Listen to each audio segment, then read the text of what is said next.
While retail income seekers chase double-digit yields, a hidden $26.75 million structural drag is quietly eroding returns in one of the market's most popular income funds.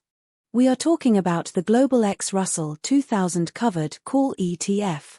This fund systematically writes at-the-money call options against the small-cap index. On paper, the strategy sounds like an income machine.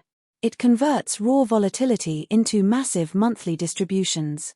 But the structural delivery tells a very different story. To understand the core model, look at how the Russell 2000 operates. Small-cap stocks are inherently more volatile than large-cap tech.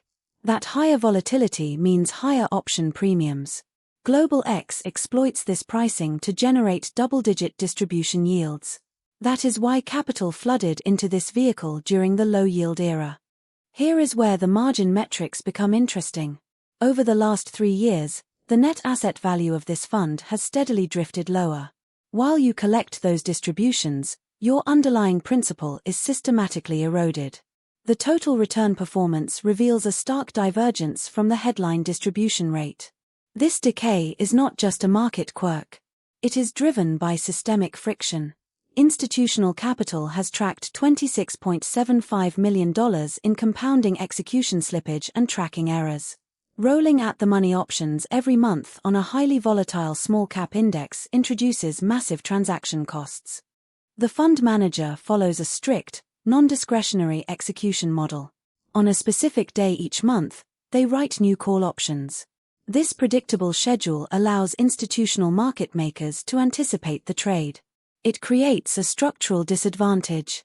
High-frequency desks easily front-run these massive, predictable volume flows. Now look at how the broader macro environment impacts this setup. In a higher-for-longer interest rate regime, small-cap debt burdens increase.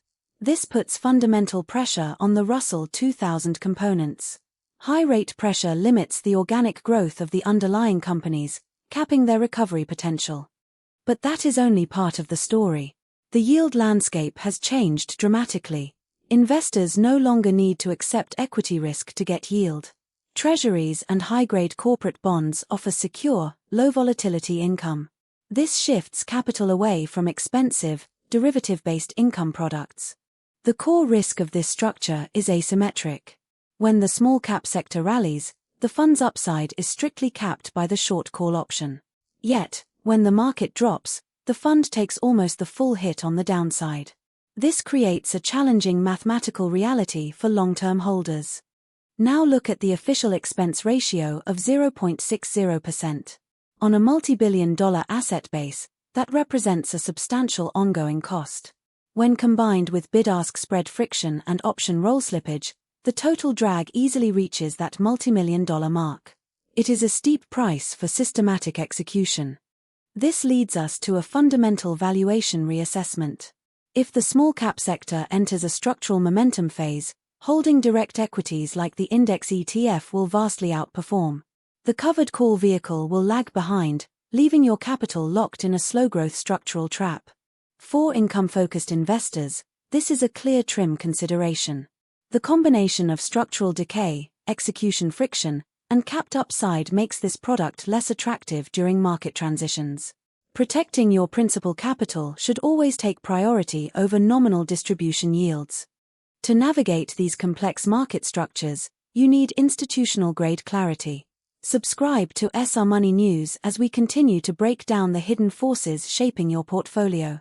Track the macro shifts, avoid the structural traps, and build resilient wealth.